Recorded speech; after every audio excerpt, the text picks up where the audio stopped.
sound can't touch this. One away drip can't touch this. Timers flows can't touch this. Energy crew's gonna bust this. Original sound can't touch this. One away drip. Hey yo, this is your captain speaking, and today with the SWS Real Street Contest in full effect, and if you haven't signed up yet, now is the time to do so. We thought it was time to bring you some top tips on filming a street section. And for me personally, until you've put together a street park, you've not really experienced the challenges for what it means to really do any action sport. Doors are open. First 20 years of Dons were chosen. Next 20 years of Dons are murking right now. For Dons we're searching right now. Yo, original sound can't touch this. One away drip can't touch this. Filming a street park is so much harder than riding in the skate park. That's why I always say you learn and practice your tricks in the skate park, but you put them down for real in the streets.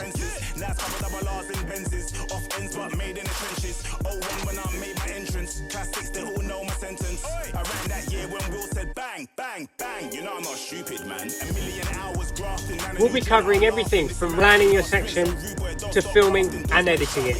So with tip number one is planning. Street riding is super unpredictable. That's what makes it a challenge, but also so much more rewarding than skating in the skate park. When you're out on the streets, you have so many other challenges to deal with. On the run up to a spot like this South Bank 12, you've got a million cracks. You can actually only hit it from one small section in the top of all of that run up. You then have to bust your trick, land that, and then exactly where you want to land, you've got, I wouldn't call it a pothole, you've got a crater. You do have to land off to one side. Another great example is this rail that I did back in one. This one I had to go literally first go, because you've got, might even come out now, security right there, security guard right there. You get about, here I'll tell you. This is a short stance, by the way. So you do get 1, 2, and then yeah, you get about 2 and a bit wiggles, and then you've got to jump on the rail. Pardon? This is not public space. Pardon? This is not public space. You see, exactly. So skating street, you have to deal with all the time, which makes it more difficult. Point proven. You also have the challenge of the general public roaming around, either getting in the way of your run up or your landing, or they'll be right in the middle between you and the person filming. Thank you.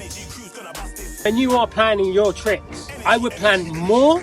You might get to the spot and it's too gnarly, or when you're skating the streets, there'll probably end up being a half marathon right past the spot on the day you want to film it, or there'll normally be a van parked right where you want to land.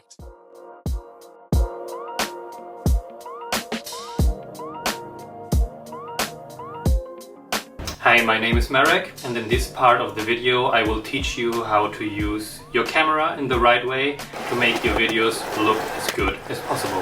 When it comes to using your camera in the right way, there are certain points you have to talk about, that you have to understand.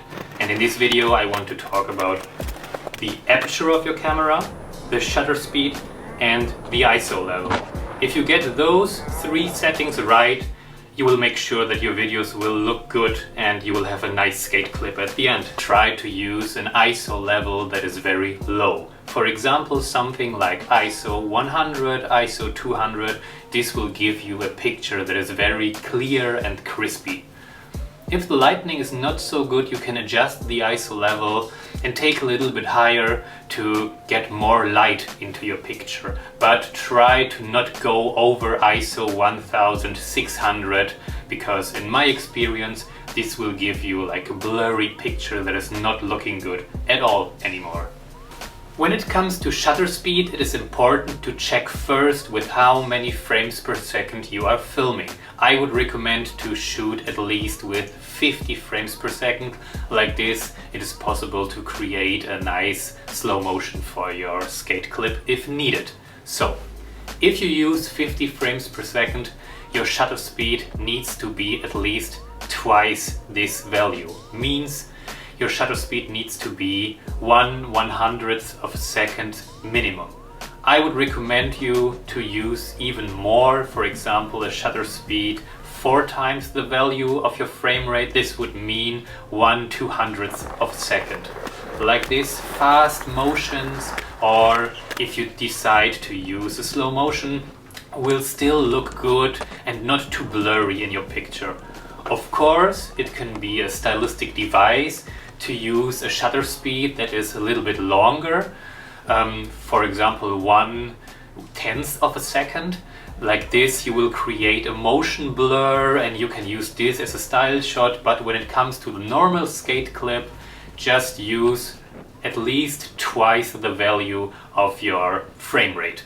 So 1/100th, or in my recommendation 1/200th of a second for your shutter speed. When it comes to the setting of the aperture, you have first to decide on how you want your picture to look like. For example, if you're doing an establishing shot of a spot or of a trick from a wide distance, far away, and you have many parts in the picture, then you should go for an aperture that is way more closed. So not much light can get into the aperture and everything in your picture will be sharp and in focus. But if you want to have a certain part of your picture in focus and want to keep the attention of the viewer at this certain point, for example the rider or his board or whatever, then you should decide to open up the aperture. Like this, more light comes into the camera and everything that is in the foreground will stay sharp and everything in the background will be out of focus. If you use a fisheye to film your skate clip, then try to keep the aperture as closed as possible. That means a value of, for example, 8 or at least 5.6. Like this, everything in your picture will be crispy and clear. When you film with a fisheye, also try to stay as close as possible to the person you are filming. When you film, for example, a handrail, try to get as much of the handrail as possible into your picture in the beginning. Like this, the viewer will get an idea of how big the spot is. Then, when the rider reaches to the handrail, try to get a good timing and shift your camera a little bit down to get your rider into the picture, and when he finishes the trick, go back with the camera near the handrail. Like this, the handrail at the end of the clip will still look huge. For me, the first tip is to keep it simple. Focus on clean cuts that match the rhythm of the trick and avoid overusing transitional effects that can distract from the skating itself. And choosing the right music is also key, I think. Go for a track that complements the flow of the footage and sets the right vibe without overpowering it. Make sure that clips are well framed and highlight the full trick from setup to landing. From my experience, sometimes less is more when it comes to edit. Another important advice for me is to pay attention to storytelling. Even if it's just a short edit or video pack, you need to think about how you can build momentum. Start with warm-up clips or casual moments, then move into heavier tricks to keep the people engaged. Don't be afraid to show personality. Skating is not just about the trick, but the people and the moment around them. And lastly, take your time and have fun with it. That's the most important thing.